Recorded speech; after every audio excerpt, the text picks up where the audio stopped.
أعزائي المشاهدين، أسعد الله أوقاتكم بكل خير. الموسيقى الكردية ليست مجرد فن، بل هي روح حية تنبض بتاريخ شعب يسكن الجبال والوديان، عاش القهر والتهميش، ومع ذلك احتفظ بأصالته وثقافته من خلال أنغامه وأغانيه. تعتبر هذه الموسيقى ذاكرة شعب، ونبضه تنقل القصص من جيل إلى جيل، تحمل الرسائل السياسية والثقافية والاجتماعية حين تغلق السبل الأخرى. في هذا السياق تبرز شخصية فنية فريدة، هي الفنان روني الذي لم يكن فقط صوتا غنائيا، بل حاملا لقضية ورسولا ثقافيا وملهما لجيل كامل. الموسيقى الكردية كانت وما زالت أحد أهم أدوات التعبير عن الهوية والانتماء، لطالما كانت الوسيلة الأكثر أمانا وخطورة في آن واحد، إذ كانت صوتا للثورة في زمن الصمت وبلسما للحنين في زمن التهجير. لا تقتصر أهمية الموسيقى الكردية على محتواها الغنائي، بل تشمل أيضا بنيتها المقامية والإيقاعية التي تتناغم مع تضاريس كردستان الجبلية ومع الحياة القروية البسيطة. من بين أهم الآلات التي شكلت جوهر هذه الموسيقى تأتي آلة البزق، صوتها العذب ورنينها الطويل جعلها أداة للتأمل والرواية. ليست آلة فحسب، بل رفيقة الفنان وصوت ضميره، من خلالها تعزف القصائد وتروى الحكايات وتبث الرسائل الخفية والمعلنة. قنديلنا لهذا اليوم فنان وموسيقي مغنيا وملحنا وشاعرا، بل هو ضمير غنائي، وسيلة مقاومة بصوت دافئ صداح، رجل جعل من الأغنية سلاحا، ومن اللحن ذاكرة، ومن الفن هوية كاملة لشعب يبحث عن كينونته بين صخب الحروب وصمت الخرائط. ولد روني حسو عام 1969 في قرية هاج أغلي التابعة لمنطقة الكيكان بريف مدينة الدرباسية في شمال شرق سوريا.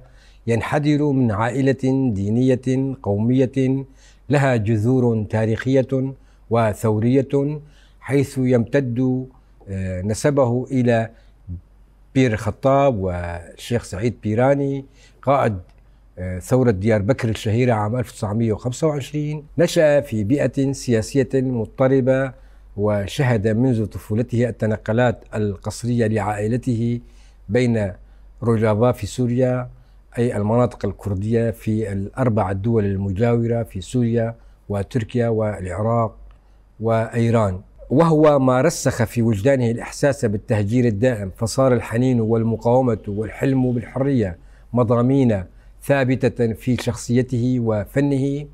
في أوائل السبعينيات انتقل مع عائلته إلى مدينة سريكاني، حيث تلقى تعليمه الابتدائي والإعدادي، وهناك بدأ أول احتكاكه العميق مع الموسيقى.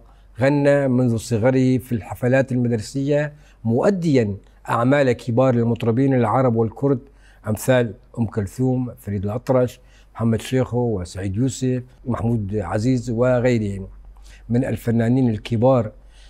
كان صوته الفريد وأداؤه المؤثر مما أهله للنيل لقب رائد سوريا في الغناء على مستوى المرحلة الابتدائية، إلا أن هذا التألق اصطدم بجدار التمييز حين منع من تمثيل سوريا في مسابقة عالمية لمجرد كونه كان كرديا.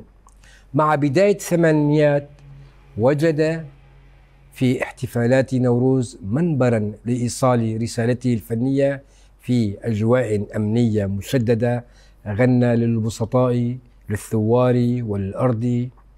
بدأ رونيجان بتعلم العزف على البزق أو الطنبور والدف، وسرعان ما برز كملحن واعد. كانت أغنيته داية ولات كردستان أي أمي وطن كردستان من كلمات الشاعر الراحل عصمت سيدة هي بداية إشراقته، حيث تغنى بها الشباب في المهرجانات والبيوت. الشعب الكردي الذي توزعت أجزاءه على أربع دول خاض واحدة من أطول المعارك من أجل الاعتراف والكرامة، ومع كل محاولة لطمس لغته أو منعه من التعبير كان الفن الكردي ينهض أقوى، حاملا رسائل العشق للأرض والحنين للجبال والنضال من أجل العدالة. صديقنا الفنان قطب الدين أبو رودنك شاركنا بمداخلة في هذه الحلقة، فلنستمع إليه. دم باش شبانو أزمة مستا قطب الدين بنابي بابي رودنك تيم ناسكرين أجبن دواري دورا دربيسيمة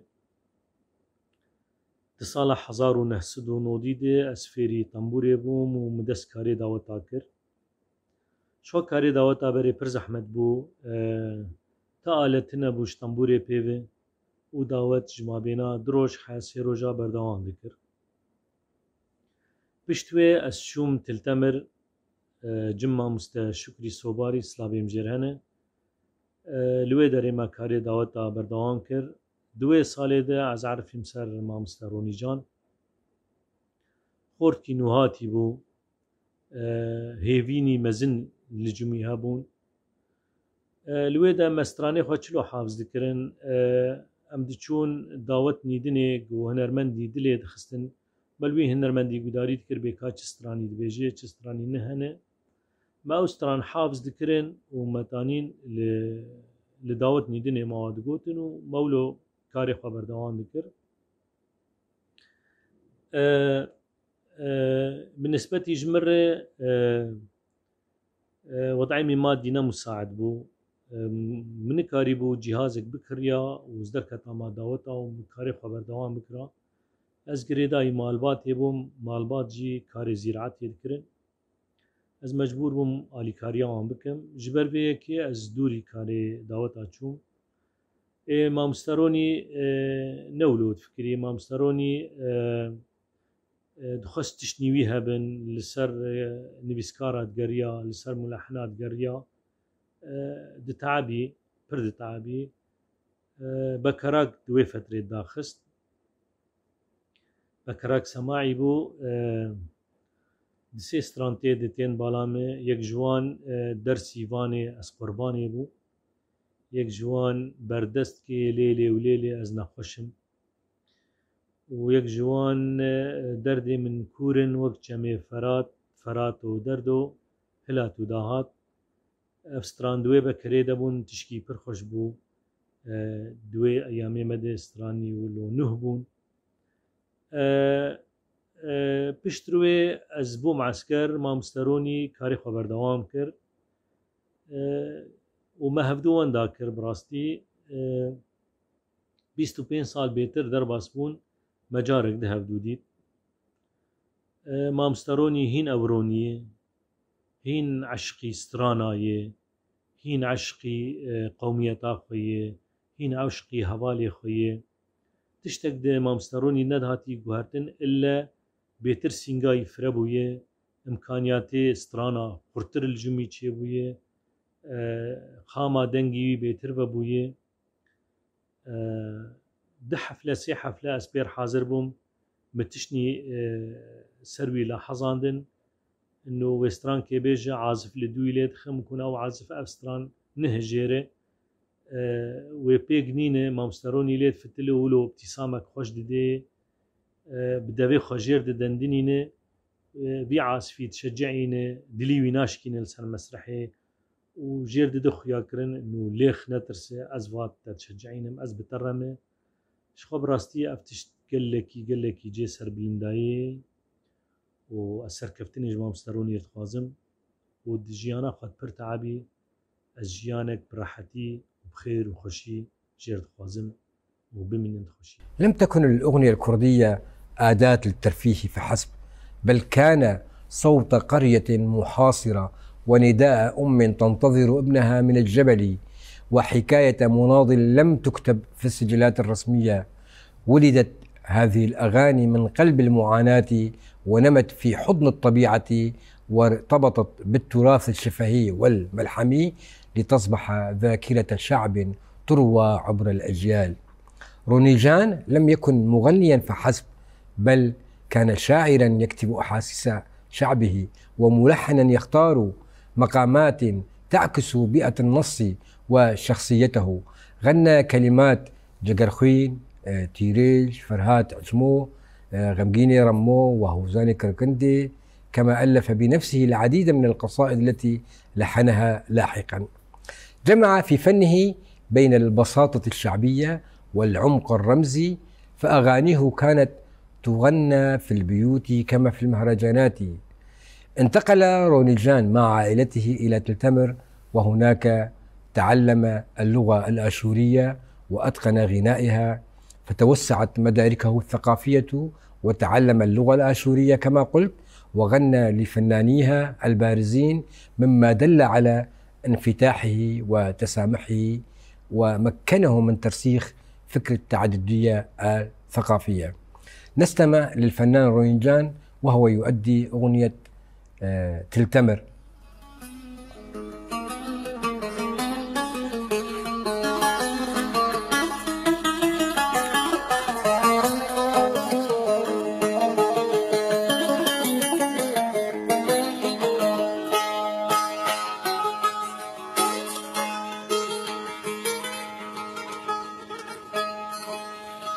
يا تلتمر، يا تلتمر،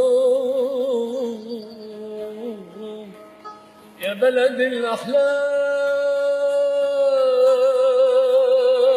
وأحلى أيام العمر، فيك تربينا بهنا وحبينا، فيك تربينا والله بهنا وحبينا، لا ما نسينا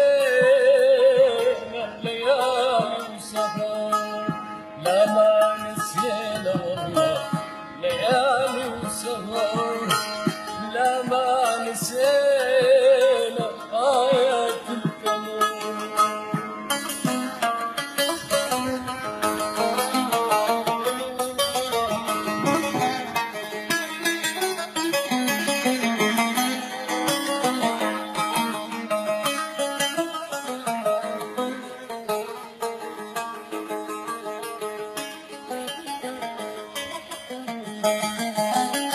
اشتقنا للأهل، اشتقنا للدور، جمعات الصدفة جنب الخابور، اشتقنا للأهل والله اشتقنا للدور، جمعات الصدفة جنب الخابور، لحي الكرد والله وحي العاشور، لحي الكرد والله وحي العاشور، الغربة ضاعت والله وما بينا الصبر، الغربة ضاعت والله ضاعت يا تلتمر، يا تلتمر، يا بلد الأحلام أيام العمر، فيك تربينا بهنا وحبينا،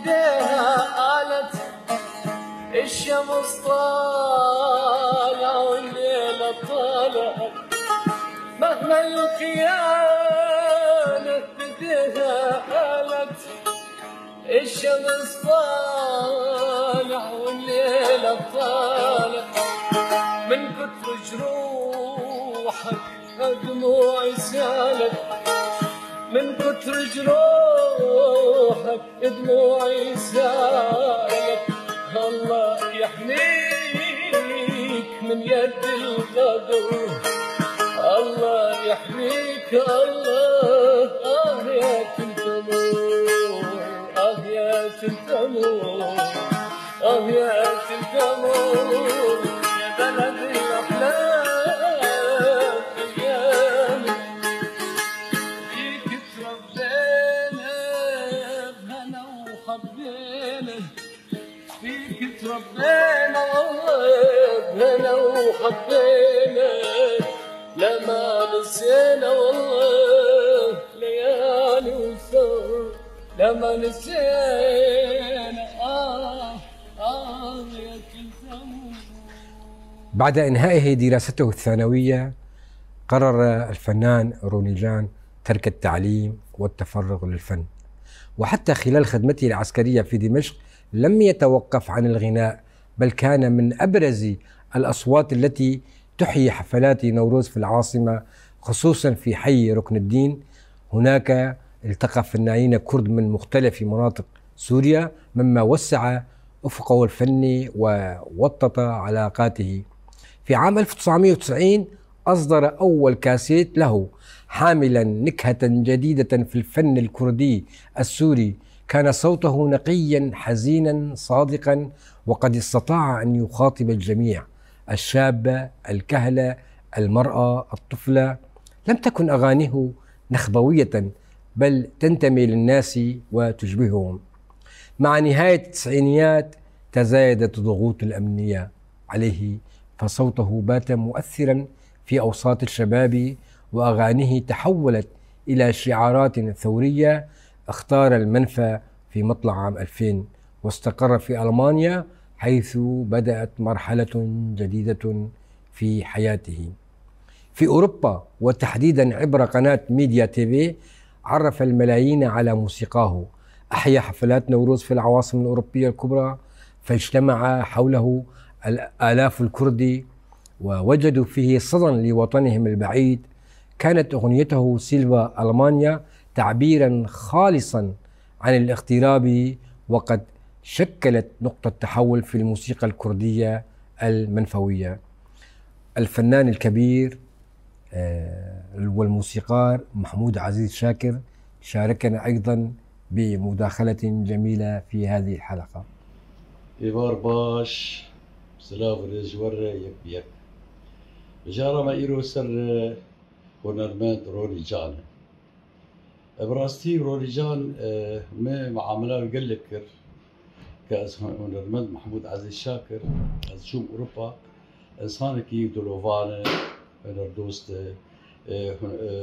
يعني تشاوش وربيجم قال لك دوستي خوات سرفور دقري سانكي مرد يعني ورقات بيريكاوي دي بريد بيريكاوي دي حوالي ورقية يعني برانا ده هبدو وأخلاقي خوش سانكي ولاد باريس أبيش نحيا إنسانيتاوي يعني قال لك آلي كاريا مثل أوروبا براستي يعني الجمهوريات كتم يعني تشاو جور بيجب تشاو إنسان بابي خو مقاتل ولا مقاتل وش برد قلت بابي ما يروحي وأجي اعتبارتك حتى أنا جوا كلام يا إخوان ليش نحيا هنا ريدة براسي هنرمند روني جان قال لك وستيا بخو أثباتك هنرمند هنرمند قال لك أنا إيش دعوات عشان كان في دي كان إيش نحيا أبوريدو بسرد كابن إيه هم دعوات شيء ذكر هم جي شخور سران شيء ذكر يعني محاولة ذكر شخور قدر الإمكان وبيش بده مزبوط وي يعني وي قال لك بيك راستي رابو تشاو رابو هم دعوتي خوتش ذكر هم هنري خو بس ما خول ترانا كل تخص واسكارم بلو سروي بيجم يعني هنرمندكي بيجم سركفتي وقدي بوخينه وسلا ورزم مجور كعلامي إيج وقت بيجي ويناز كان مثلا تشكي سروي بنبيسين إيمي رايامتين أبد سلا ورزم مجور سركفتي.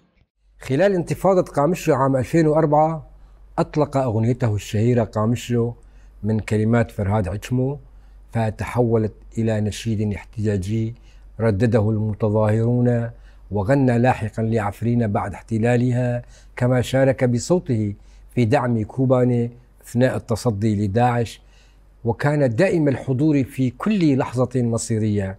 لحن أكثر من 400 عمل، كتب العشرات، وأثر في أجيال كاملة من الفنانين. غنى له فنانون من سوريا والعراق وتركيا، وكانت موسيقاه تدمج بين الفلكلور والتحديث، بين الحزن الملحمي والإيقاع الشعبي، مما جعله فنانا من طراز خاص. في حزيران عام 2025 وبعد غياب دام أكثر من 25 عاما، عاد رونيجان حسو إلى روج آبا. كان الحدث تاريخيا، فقد احتشد الآلاف في استقباله، وامتلأت وسائل الإعلام بصور عودته. بدأ الفنان رونيجان جولته بزيارة مزارات الشهداء وهيئات الثقافة ومخيمات النازحين، التقى بعائلات الشهداء، قدم الدعم الرمزي والمادي، وأعلن تضامنه المطلق مع مشاريع التعددية والوحدة الوطنية. أحيا حفلات ضخمة في قامشلو وزار رقة وكوباني، لكنه عبر عن ألمه العميق لعدم تمكنه من الغناء في سريكانية وعفرين. ومع ذلك كانت حفلاته في هولير وحديقة آزادي تعبيرا قويا عن وحدة الصف الكردي وكسر الحواجز الجغرافية، كما حاوره الكثير من القنوات المرئية والسمعية احتفاء بحضوره. فلنستمع معا إلى أغنيته الشهيرة.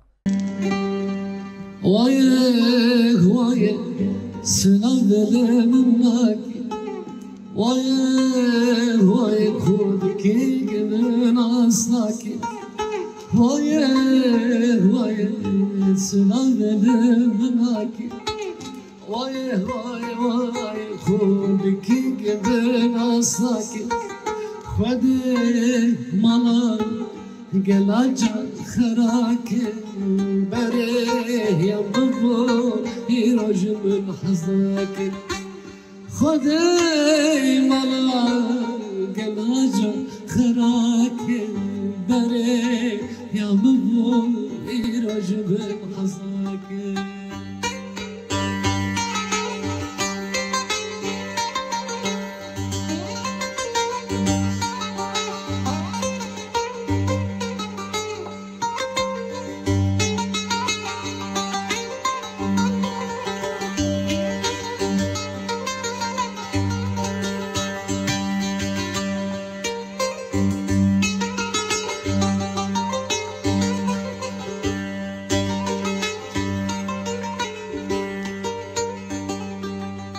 ويه ويه شو خشك وقرانة، ويه ويه ويه تدرك جا سلطانة، ويه ويه شو خشك وقرانة، ويه ويه تدرك جا سلطانة، هنجي شالي خورش كريا وكلدانة، كله هولره ترا چاله وناکر هنگی چاله خورش کریا و کدانه كله قابشلو ترا چاله وناکر.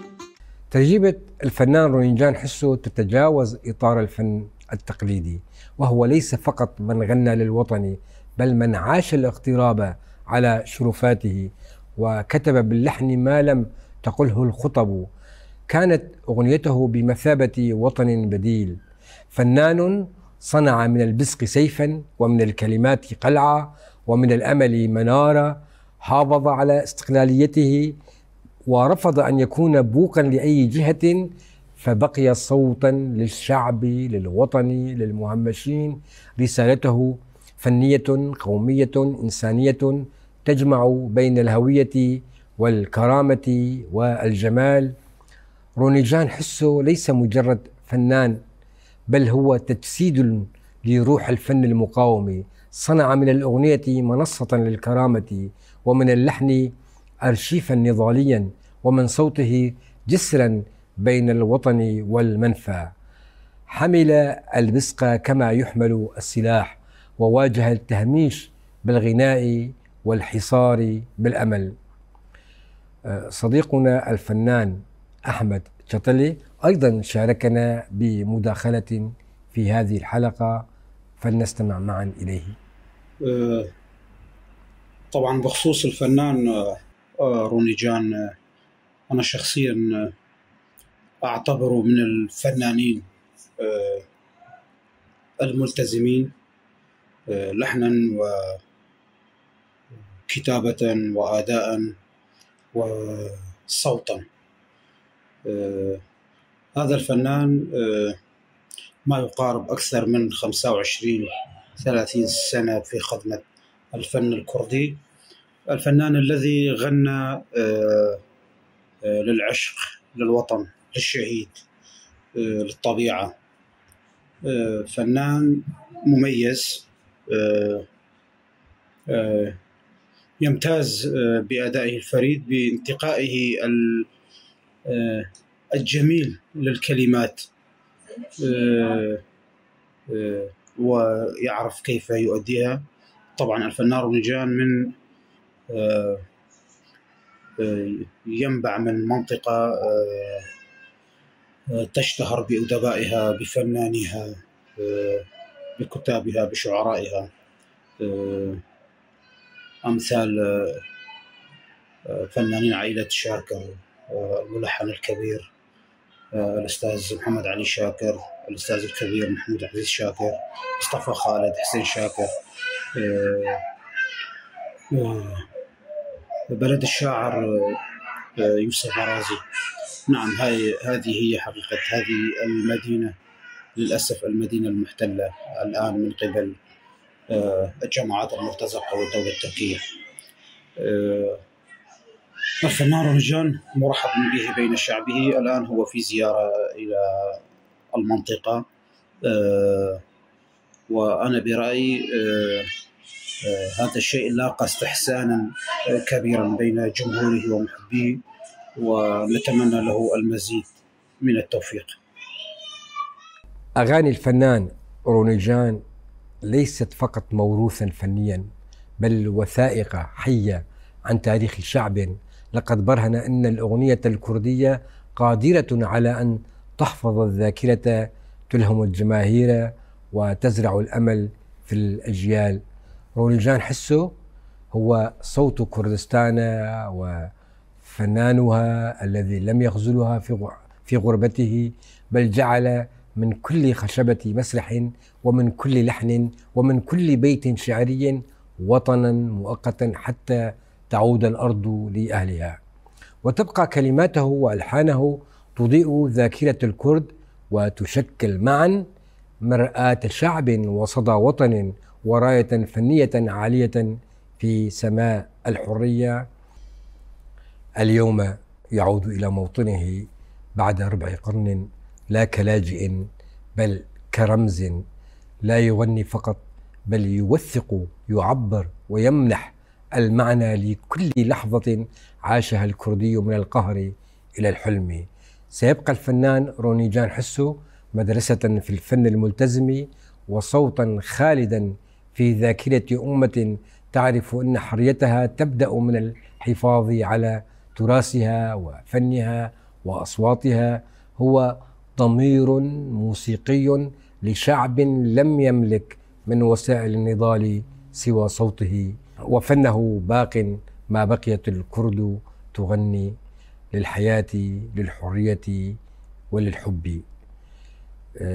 قبل أن نختم الحلقة نستمع إلى أغنيته الشهيرة بعنوان سريكانية، عندما رحل عن مدينته رأس العين التي تسمى سريكانية بالكردي، وهي مدينة كردية طبعا، غنى لها في غيابها، فلنستمع معا إليه.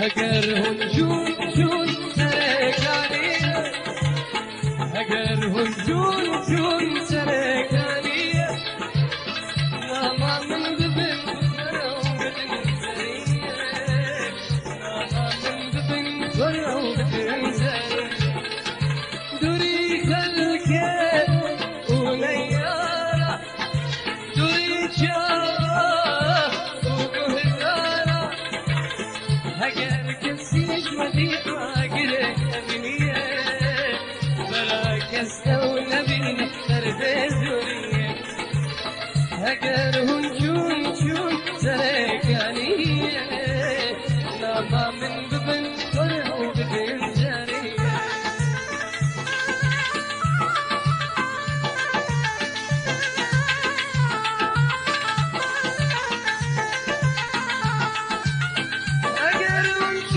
جون ببن سنابة، نابا خو من نبيسي بين سرقبة، جون ببن سنابة، نابا خو من نبيسي بين سرقبة، وكعينية ومدارة وسيرانة ونأمارة، جبار جامي من جواني مشاف، نهاناك بنت ما بنت سردنا، هجر ونجون جون سركانية، ناما من دبن فرو بدن جاري، آخ من تنبي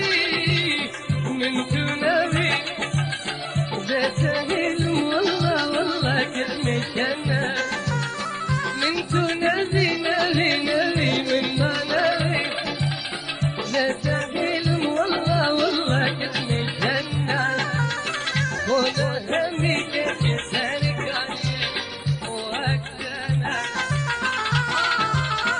ولا همك عمودي وأكتنا،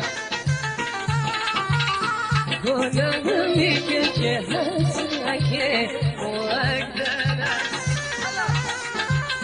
ولا همك دربشية وأكتنا، ولا همك قامشروب وأكتنا، ولا همك كوباني وأكتنا، ولا همك عفرينك وأكتنا.